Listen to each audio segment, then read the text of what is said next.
This is a true story about what happens when a simple curiosity about heritage turns into a life-altering revelation. I'll walk you through what happened when a past I never knew about suddenly came crashing into my future. I'm Chelsea, and this is The Milkman's Daughter.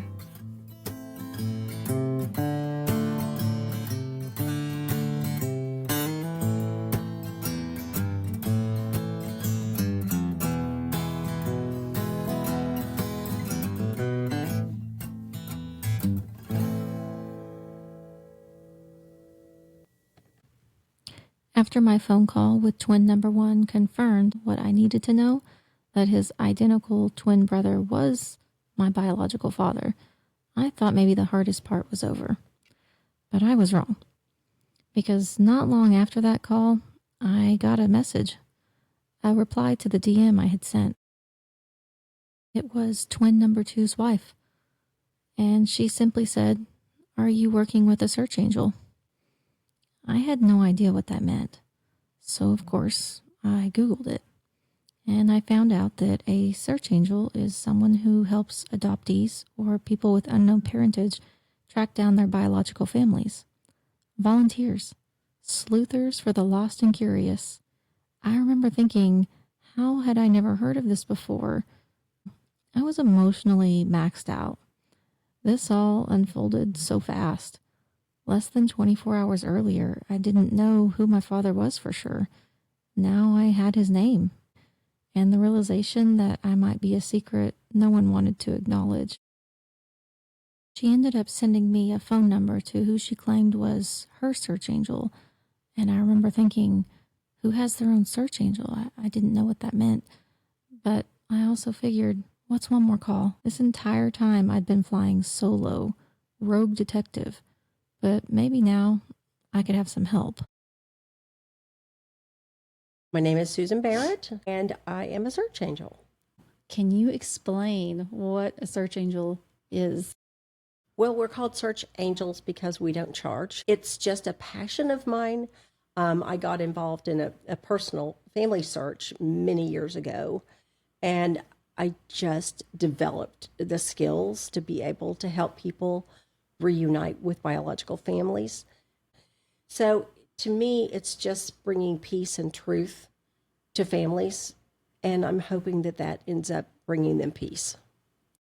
Do you typically work more with adopted people? Is that mostly what search angels? I normally work with people that are adopted or unknown parentage or something like that. That's normally how they find their way to me. So are you finding the advancements in DNA, are you finding yourself working more with unknown parentage type cases, or is it still leaning more in the adopted area?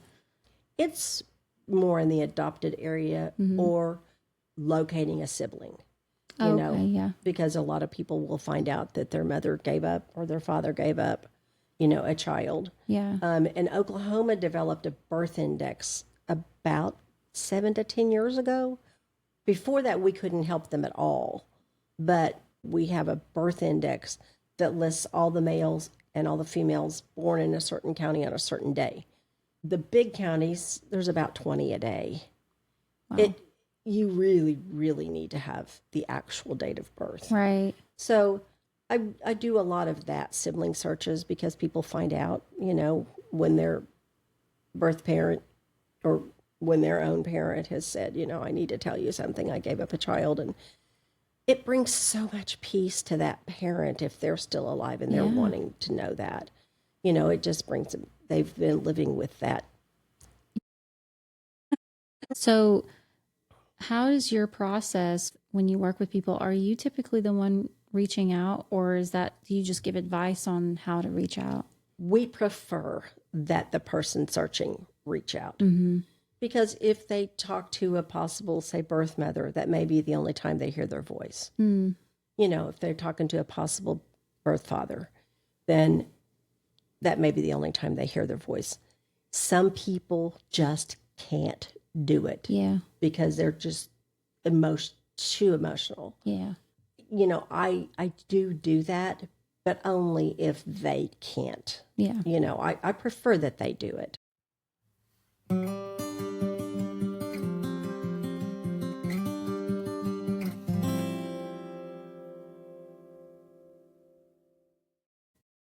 When the woman answered the phone, she already knew who I was. She knew my name and she knew why I was calling, which honestly caught me off guard. Then she referred to the woman I had messaged by name, and it hit me.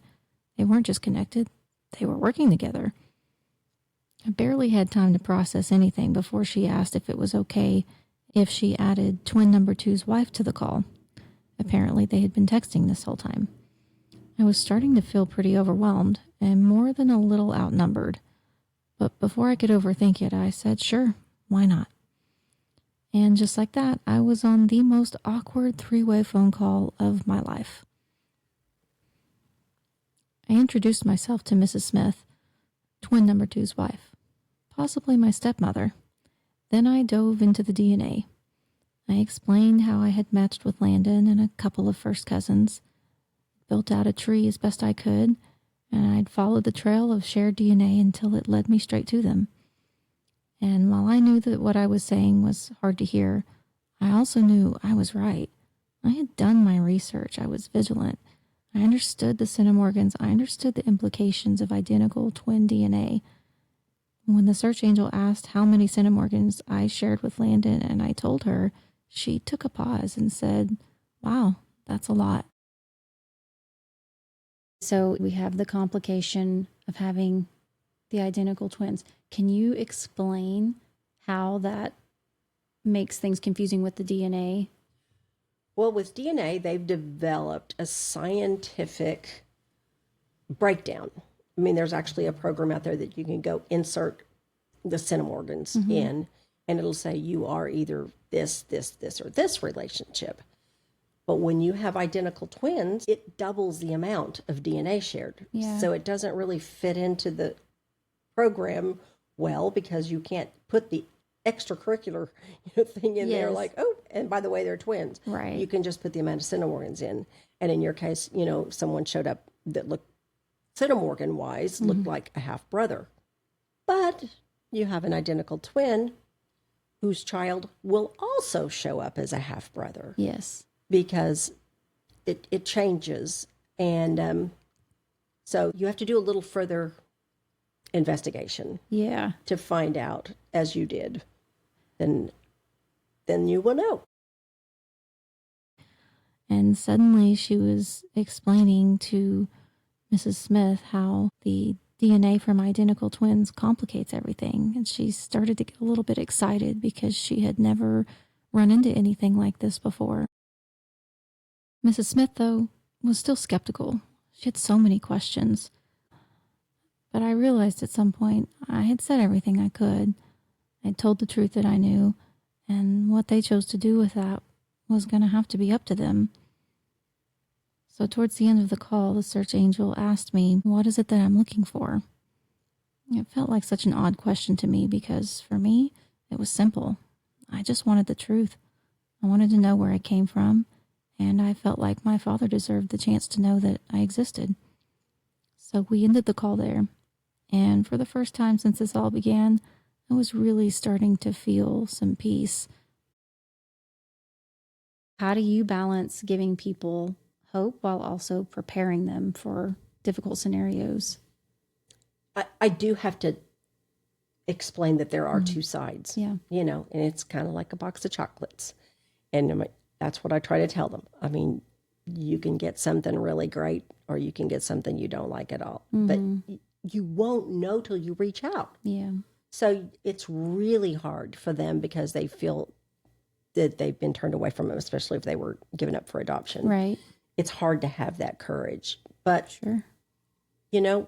You just give them the encouragement to reach out and then be there if it doesn't work out. What advice would you give to someone that's just starting their own journey and searching for their family? I would say first, find out all the information that you can about your adoption and what your paperwork options are. I mean, it's different in your case because it was a different situation, but let's say you're adopted. Are you from Oklahoma? All adoptees have an original birth certificate. Not all adoptees know that. They have an original birth certificate that's given to them when they're born with their birth mother's name on it. Many times not a birth father's name, but their birth mother's name on it, the birth mother's age, a lot of times the state where she was born. Find out what paperwork options you have first. Mm-hmm. And if there's a reunion registry in your state, if you're eligible to have non-ID paperwork. Because if an agency was involved, then you can get non-ID paperwork, which is extremely helpful because it says your maternal grandmother was a teacher, your maternal grandfather sold insurance, your birth mother was 17 years old, she had 2 sisters. Then when you do, I would start out by Ancestry DNA. Mm-hmm. Then I would upload that to, they've changed the rules. They have changed it, yeah. Right. I think you can. You used to be able to upload to MyHeritage. Right, and you can't anymore. Mm-hmm. You have to take it separately. So the 3 you have to take separately are Ancestry, MyHeritage, and 23andMe. Upload it to GEDmatch and FTDNA. And there's a new one called Justice. That one, yes, they're using to help solve crimes. I think it's DNA Justice is the name of that one. But that's fairly new and very important to be on. Absolutely. Just so that you can help, law enforcement. So that's the first thing I would do is get all the paperwork you could. Get on a reunion registry, get non-ID paperwork, get your original birth certificate if you can. Then do Ancestry. Then when you get a match that's maybe could be a possible aunt, well, research that family. Mm-hmm. And the family that has, like if somebody had 2 sisters, the birth mother had 2 sisters, you're going to be looking for a family with 3 girls, one that was 17 years old at the, when you were born. It really, really helps. They're puzzle pieces, putting it together. And if you do Ancestry, most good DNA search angels can find your parents. Is that when you would reach out for a search angel, and how would someone go about finding a search angel? Because I didn't know about search angels. I would have never even known to even look for something like that. There are a lot of good search angels out there. There are a lot of search groups on Facebook. Search Squad is the biggest and the best by far, but there are a lot of other groups that are, that help you find relatives, that help you find family. I mean, we not only help you find family, but somebody I know was looking for somebody they worked with that they were very close to a long time ago. Oh, and, yeah. I've seen people, help reunite those people. So it's not just, biological family. Sometimes you're just looking for somebody who is very dear to you. Mm-hmm. And so there are different search groups on Facebook. And if you want a search angel, you can post asking for one. But I would research the group and look to see who's working a lot of cases. Mm-hmm. You want an experienced person. Yeah. You don't want just the first person that reaches out. DNA Detectives is a wonderful, wonderful group to be on because they have a lot of really good experienced DNA search angels. They're very particular about, don't just let anyone reach out to you. Make sure, someone that's connected with the group. I like that because it's keeping random people from just deciding, oh, I can help. Sure. I know. And recently I had somebody say that somebody had reached out to them, but they were really new and they were really nervous about having them do it. Well, they should be nervous. If you're got somebody dealing with your personal information, you want somebody to look at the group, watch to see who offers to take a case and comes back with results. Yeah. Do your research even on the search angels and see. And I know in Search Squad, they have a list of authorized search angels. Yes. So you can look to see if you're put on that list, then you've done a lot and to be approved by the group. Yeah. And there's a lot of people that specialize in certain states. I specialize in Oklahoma. There's people that specialize in California, some that specialize in New York. There's a lot of different areas that person can specialize in. So you might say, I want a search angel that specializes in Pennsylvania. Yeah. And ask that and find out if they really know about that state because the laws are by states. Sure. And so it's Gonna very be different. important. Yeah. Exactly. That you are working with somebody that knows the laws in your state. Right. Because, I know what you can get in Oklahoma and who you have to ask, yeah, for adoption papers, they're by county. The original birth certificate is by state.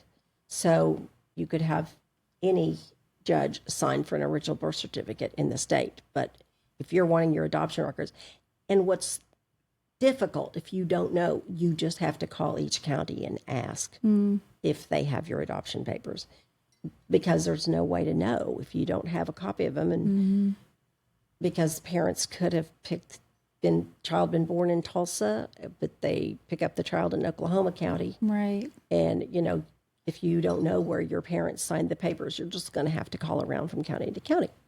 It's not always the same in every state. So do you find yourself getting emotionally invested in your Very much so how do you manage those boundaries with that in your own life? A lot of them become friends. Yeah. I just Yes. I'm one of 6 kids anyway, so it was like just bigger fold, just bring them in. So Well, if that works. that works. That's for probably me. partly why you're good at it, is you treat everyone like family. So that makes it easy for you. If you're getting invested in their story, you want to help them find it. It's not just another thing for you to do. You want to do it for them. Right, I'm not handing them a set of instructions, do this, this, and Yes. this, and this. Yeah. And I hold their hand along the way, and many times we don't let go. And I'm especially there for them if things don't work out well, to know they still have a friend, they're still wanted. Yeah. Well, that's nice. So if you could sum up why this work matters so much to you, what would you say? It matters to me to see the family connections. Having 5 siblings, I understand the connections with the siblings and feel so blessed to have the connections with my siblings. And for a lot of times, adoptees are an only child, and they don't, and especially if the parents have passed, they don't have other family. Yeah. And the family they do have is adoptive family, and it just feels differently when it's your biological family. It's kind of like that's your tribe. Yeah. So I feel like I'm helping people find their tribe. Yeah. I think what all of you do is amazing. Like I said, when I started researching and realized what you did and all of this, I thought it's just such an amazing service that, like you said, it's for free. It's just people like you that are literally taking hours and hours of time out of your day, weeks and months and years out of your life, helping other people find their family. I think that's beautiful. Oh, thank you. I love doing it.